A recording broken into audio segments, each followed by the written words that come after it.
क्योंकि मेरे अपने लोग हैं। 1857 की गदर में जब मुसलमानों को मारा जा रहा था, जब मुसलमान सड़कों पर उतर करके अंग्रेजों से लड़ रहा था, तो 1857 की गदर में आजमगढ़ से, मऊ से, मुबारकपुर से निकल कर आए हुए लोग हैं जो उसी खानदान की हजारत पर बैठे हुए हैं। ये मेरी खानदान, चाहे मालेगांव हो, चाहे नागपुर हो, चाहे कामठी हो, चाहे भिवंडी हो, लाखों लोगों ने अंग्रेजों के खिलाफ जिहाद किया था। ये वही लोग हैं। सच कहूं मुझको ये इंसान, ये उन्मान बुरा लगता है। सच कहूं मुझको ये उन्मान बुरा लगता है और हाथ फैलाए मुसलमान। दोस्तों, मैं तालिब था,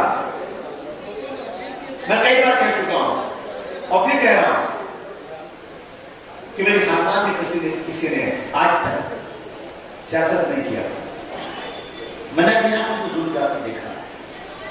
मैंने अपनी बहू बेटियों को नंगा करके उनके साथ को बर्फ की सिल्ली पर सुलाकर मारते हुए देखा। मैंने एक बेटी को नंगा करके बाप से कहा कि इसको रेप करो, तो मैंने अपनी आंखों से देखा। मुझे जेल नहीं दिया गया, मैं चिल्लाता रहा।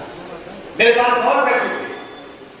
मेरे बाप ने कहा कि मैं अपने बेटे को लेकर गांव चला जाऊंगा, सब प्रॉपर्टी बेच दूंगा, मेरे बेटे को छोड़ दो।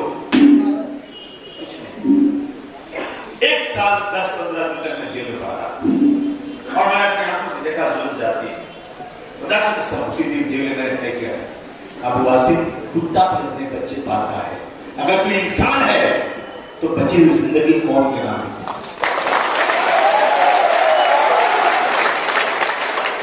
मैं मंत्री बन सकता हूं, लेकिन मैं तलवे चाटने वाला मंत्री नहीं होगा। मैं चोर बाजार की लाल बत्ती वाला मंत्री नहीं बनूंगा। मैं आंखों में आंखें डालकर वजीर आला से बात करने वाला मंत्री बनूंगा। याद है दोस्तों, मैं बाबू की क्या बात करूं, मैं गरीबी की क्या बात करूं, पिरामिड की क्या बात करूं। मेरी कौम के साथ जो आज हो रहा है, कैसे बर्दाश्त किया जाए। भैया, मैं इस मुल्क में 20 साल तक और एक वक्त खाऊं, एक वक्त भूखा रहूं। मेरे बच्चे BA पढ़ने के बाद सड़क पर खोचा लगाकर पेट पाल लेंगे, लेकिन इस मुल्क में अगर शरीयत के खिलाफ कुछ होगा तो मैं अपनी जान भी देने को तैयार। याद नहीं आएगा ये आने वाला है मुझे 32 लोग शहीद हुए और कई सौ छोटे छोटे बच्चों के गोश्त के दुथरे हवा बन गए थे। कभी बारात के दिन जिन अल्लाह ताला कहता है अपने आज पहले आसमान पर आकर मांगो मुझसे क्या मांगना है, लोग मांगने गए थे अपने पुत्रों का, घर गए थे फायदा करने के लिए। 32 लाशें पड़ी थी इस मालेगांव में। आया मुंबई में ट्रेन में ब्लास्ट हुआ था, मरने वालों को 6 नाम दिया गया। मेरी कौम को एक ही दिया। मुंबई में ट्रेन में मरने वाले के सबके परिवार को सरकारी नौकरी दी गई थी, लेकिन मालेगांव में शहीद होकर फैमिली को किसी को नौकरी नहीं दी गई। दी नौकरी किसी को दी गई थी? मैं करा उठा। मैंने नेताजी से बात किया, मुलायम सिंह से बात किया कि नेताजी मेरी कौम बहुत परेशान है, आप चलिए मालेगांव। जैसे मैंने मालेगांव का प्रोग्राम अनाउंस किया, कांग्रेस के चीफ मिनिस्टर थे विलासराव देशमुख, उन्होंने कहा कि नेताजी मुलायम सिंह जी को फोन किया कि पता ना मालेगांव, ये अबू आसिम तो बच्चे के नाटक कर रहा है। मुलायम सिंह बोले मैं चाहूंगा, अगर अबू आसिम ने कहा मैं जरूर जाऊंगा। शायद यही हाल था पहले, यही हाल था, मगर उसको जाने लगे थे। पुराना हाल था, पूरे मालेगांव में पुलिस पूरा चारों तरफ बंद कर दिया, हमको एक साथ भी आने के लिए। मेरा नेता मुलायम सिंह यादव की तारीफ करना, मुलायम सिंह यादव मुसलमान नहीं, हिंदू है। एक अबू आसिम के कहने पर चीफ मिनिस्टर के मना करने के बाद भी मुलायम सिंह यादव मेरे साथ आए और मैंने मेरे हाथों से पैसा नहीं मांगा। मैं यहाँ की जमीन जो जमात इस्लामी जितने लोग थे सबको बुलाया, उनके हाथों से मैंने मुलायम सिंह यादव से कहकर 50 लाख रुपया लोगों को दिया कि उनको पैसे नहीं मिले। मैं कोई एहसान नहीं मानता, जाना हूं आपको, मेरा फर्ज था। अगर सरकार नहीं दे रही तो हमने आगे कोशिश किया, मगर यहां कुछ उन्होंने मालूम क्या कहा, मैं नाम नहीं देना चाहता हूं, कहा कि बहुत पैसा है तो नहीं बांटते, यहां नहीं क्या तो ये मैं अपने कानों से सुना, आप नहीं दे रहे मैं दे रहा हूं तो आपको बुरा लग रहा है। उसके बाद ब्लास्ट हुआ, मैं सरकार से पूछूंगा, 32 लोग शहीद हुए, कई सैकड़ों बच्चों के बदन के टुकड़े टुकड़े हो गए, किसने ब्लास्ट किया, कौन है तो सब मुसलमान गिरफ्तार हुए थे ना, यूसुफ भाई सारे मुसलमान गिरफ्तार हुए, मस्जिद में ब्लास्ट, शब बारात के दिन ब्लास्ट और गिरफ्तारी मुसलमानों की, वाले हुकूमत का वाह, जो पकड़े गए सब कितने साल जेल में पड़े रहे, वो तो क्या हो गया, कैसे छूटे मालूम है आपको,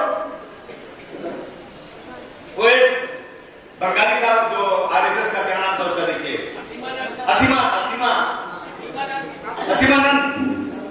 असीमानंद जी जेल में जिस बैरिक में बनता, उसी बैरिक में एक महमूद नाम का लड़का हैदराबाद में, और असीमानंद को मालूम था कि ब्लास्ट किसने किया, और लड़का जो था महमूद, उसने नहीं देखा, वो मुस्लिम तालीमात के मुताबिक, इस्लामी तालीमात के मुताबिक एक बुजुर्ग जेल में है, उसके कपड़े धुलता था, उसको खाना खिलाता था, ये सही आदमी है, मुझे इस्लाम ने सिखाया है कि बुजुर्गों की इज्जत करो। वो असीमानंद जो मुसलमान का दुश्मन, जो आरएसएस का जो बमबाज में बनता, मैंने खुदा की कसम किताब में पढ़ा था, न्यूज में आज भी मैं ला सकता हूं, कि सूरत के पास एक नदी के पास ये लोग एक मीटिंग कर रहे थे बम ब्लास्ट करने की, और इनके आरएसएस के तीर, क्या नाम है आरएसएस का, मोहन भागवत को वहां बुलाया गया, और असीमानंद ने कहा हम ये प्लानिंग कर रहे हैं, उसमें लिखा था किताब में, मोहन भागवत ने कहा कि तुम जो कर रहे हो तुमको मैं इसकी बधाई देता हूं, लेकिन मैं इसमें शामिल नहीं आऊंगा,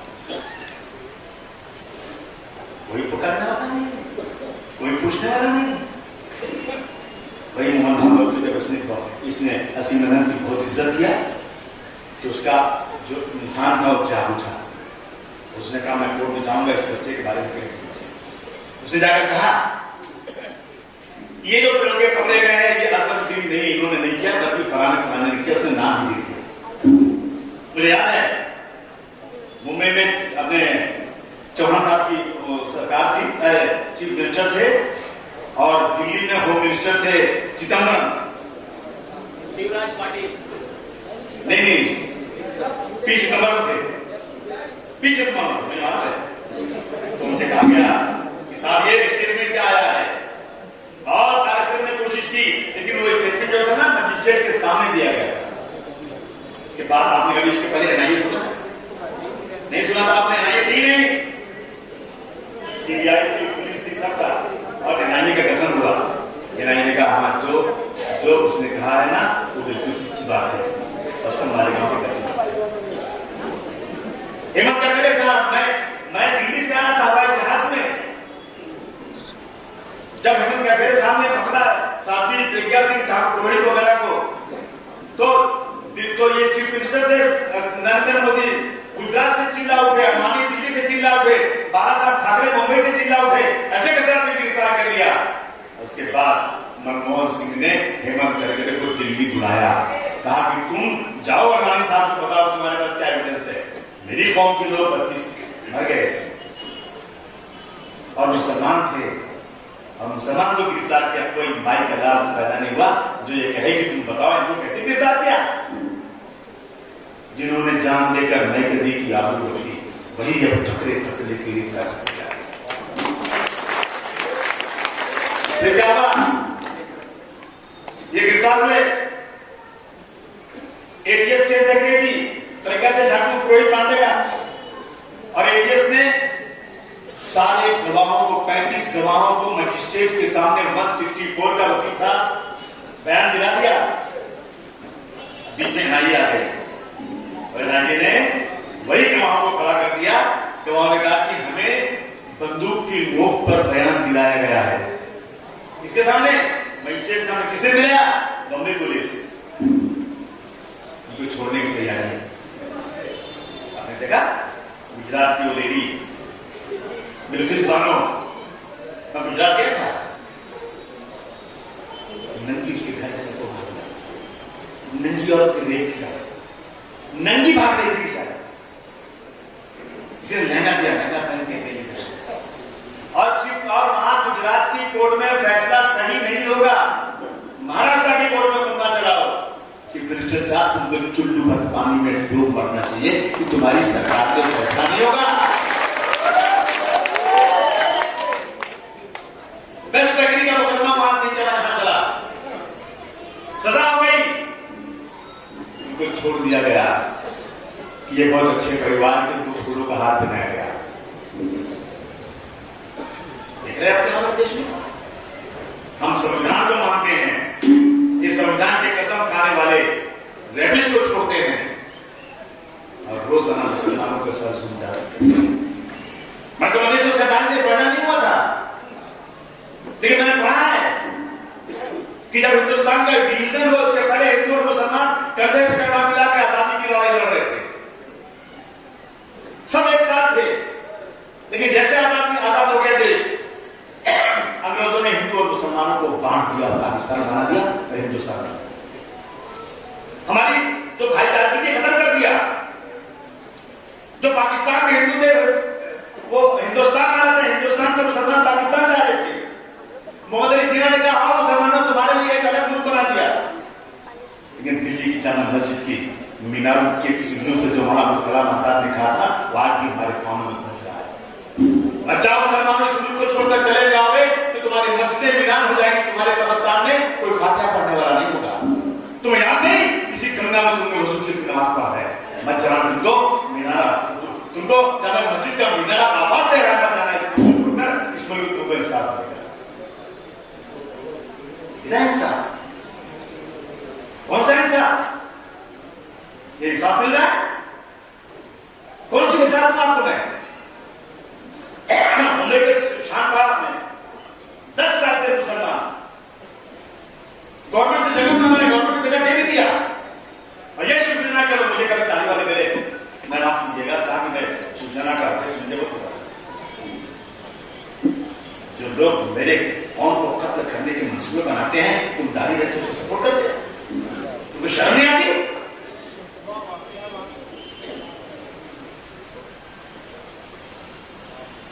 दे दिया है ना उसको जगह, नहीं बम्बई में सरकार ने दे दिया उसको। जब वो नापने गया तो शिवसेना ने आकर वहां एहतजाज कर दिया, फिर वो लोग कोर्ट गए, कोर्ट ने कहा कि इनको जगह दो, फिर वो गए वापस, फिर उन्होंने क्या 5 बार मुसलमान गया कोर्ट में, 5 बार हाई कोर्ट में। कितनी बार? 5 बार पैसे जमा करने के बाद मुझे चीफ मिनिस्टर कहते हैं वासिम कुछ भी कर लो, वहां मस्जिद नहीं कर सकती, नहीं कर सकती, इसलिए कि वहां के मुकामी शिवसैनिक लीडर आरएसएस के लोग उस मस्जिद को वहां पसंद नहीं करते। मुल्क सब है और हमारी हालत ये मुल्क में है। यह हालत जिसमें आफताब खुदा वाला नाम का एक आदमी ने लिविंग रिलेशन आराम को लिविंग रिलेशन, एक लड़का और लड़की बिना शादी के एक जगह रहे साथ में, इसको कहते हैं living relation. What is living relation? एक लड़का लड़के साथ में शादी कर ले, इसको कहते हैं आजादी। यहां इंसाफ नहीं तो अल्लाह ताला के घर के इंसाफ होगा, जमीन टूट जाएगी। खुदा की खुदाबंदी में अगर तुमने इंटरफेरेंस किया तो याद रखना आज नहीं तो कल इसका भुगतना पड़ेगा। जैसे आफ्ताब का नाम सुने ना, बहुत खुश हो गए, मुसलमान ने लड़की को काटा, एक सकल हिंदू समाज आक्रोश रैली पूरे महाराष्ट्र में गेरुआ कपड़ा बांध के झंडे लेकर चल रहे हैं और कहा बजा रहे हैं, मस्जिदों के बाहर आकर लगा रहा है।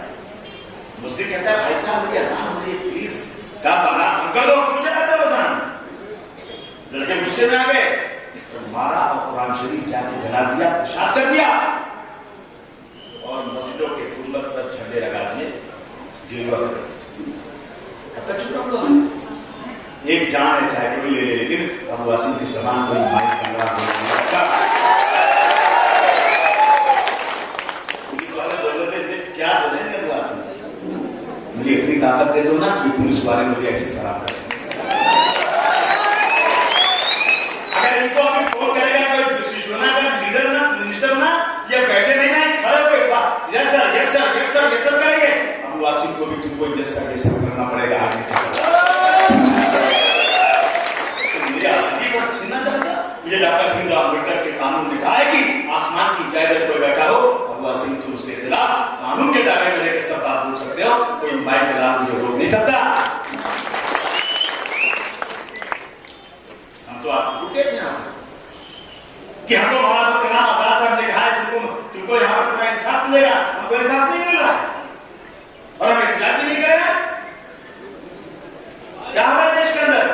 सकल हिंदू समाज, मैंने कहा चीफ मिनिस्टर से बुलाओ लोगों को, मुझे बुलाओ, मैं इनको सकल हिंदू समाज आक्रोश रैली किसके खिलाफ है मुझे बताओ, ये आक्रोश किसके खिलाफ है? बेटे के मुसलमान के खिलाफ। क्या किया हमने? अरे आफ्ताब होना वाला तो पास ही नहीं था, बता पानी की दिया। और उसके बाद कई हिंदू समाज के लोगों ने,